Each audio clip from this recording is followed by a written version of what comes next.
How does an educated empath become a narcissist's worst nightmare? We're going to talk about that in this video.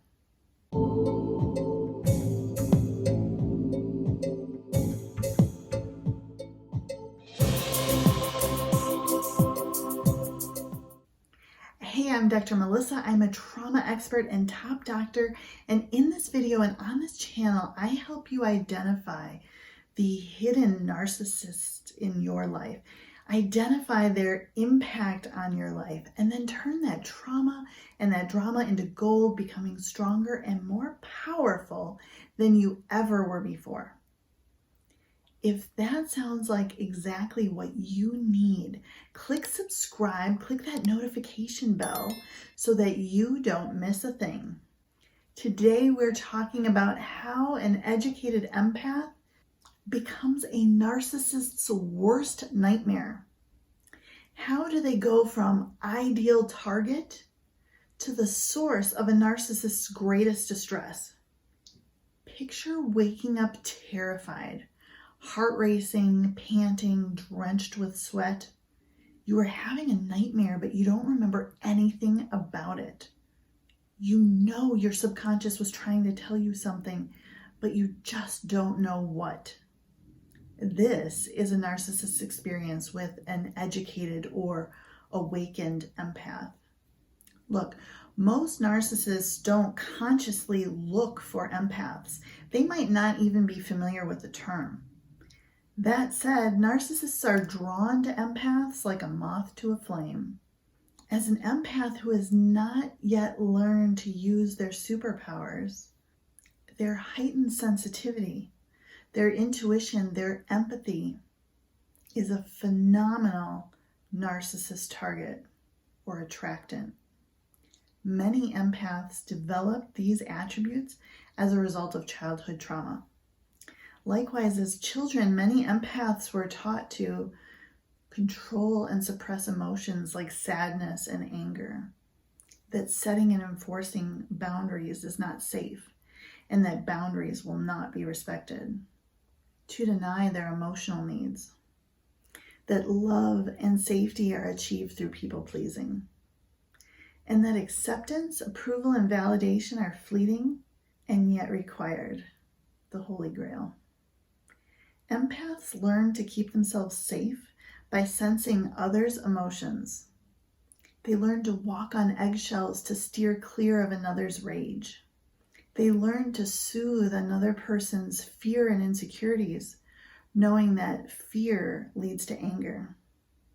They learn to people please, to control others. Empaths grew up with cognitive dissonance.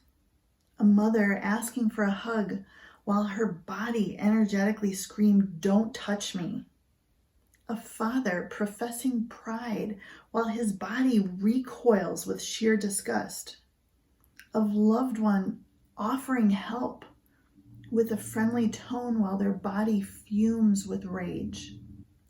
The empath learned to normalize Dr. Jekyll and Mr. Hyde.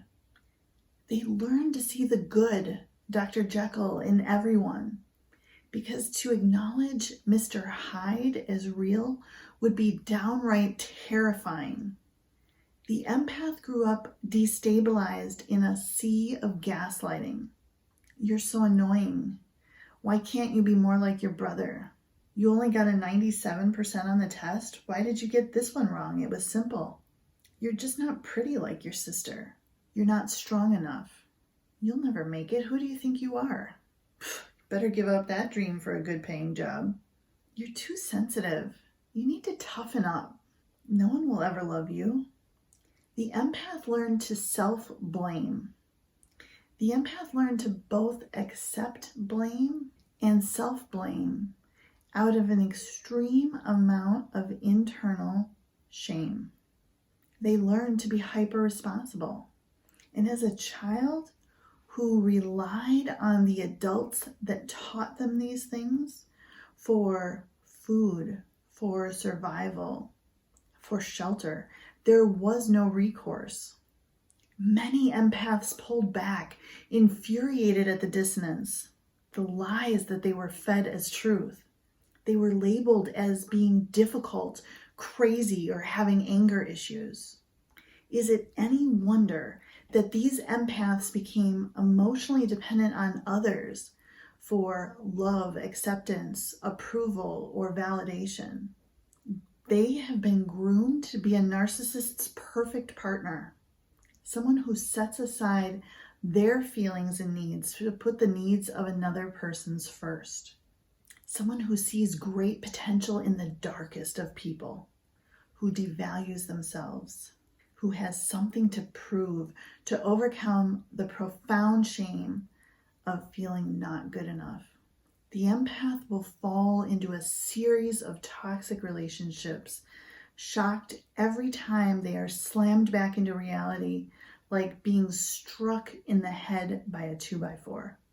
Eventually, the empath will become aware and educated about narcissists and other toxic people. They will learn to recognize projection, deflection, blame shifting, gaslighting, future faking, and more. They will learn to recognize the rage lurking behind the words. They will become awakened to the truth of who they are and dive into the depths of their empathy, intuition, and heightened sensitivity. They will release the subconscious, codependent, and emotional dependent scripts.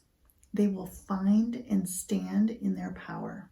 Heaven help the narcissist who targets one of these awakened empaths.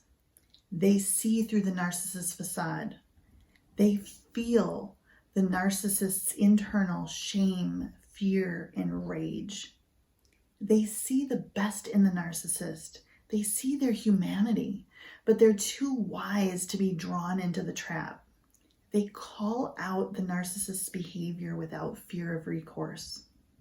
They are indifferent when provoked. They are clear, unable to be destabilized. They recognize the narcissist's tactics for what they are, with the narcissist being none the wiser. They are attuned to the narcissist's fears and insecurities. They feel the lie beneath the words. They have the ability to choose whether or not they provide narcissistic supply. The awakened empath wields a lot of power they will likely never use. But that power alone is the narcissist's worst nightmare. If this video resonates with you, type "I choose to awaken" in the comments. Then like this video, share it with someone who needs to hear this message. And if you are ready to awaken, ready to become anti-fragile, a survivor, no longer a victim, I invite you to join me at liveantifragile.com. I'm Dr. Melissa, and I will see you in the next video.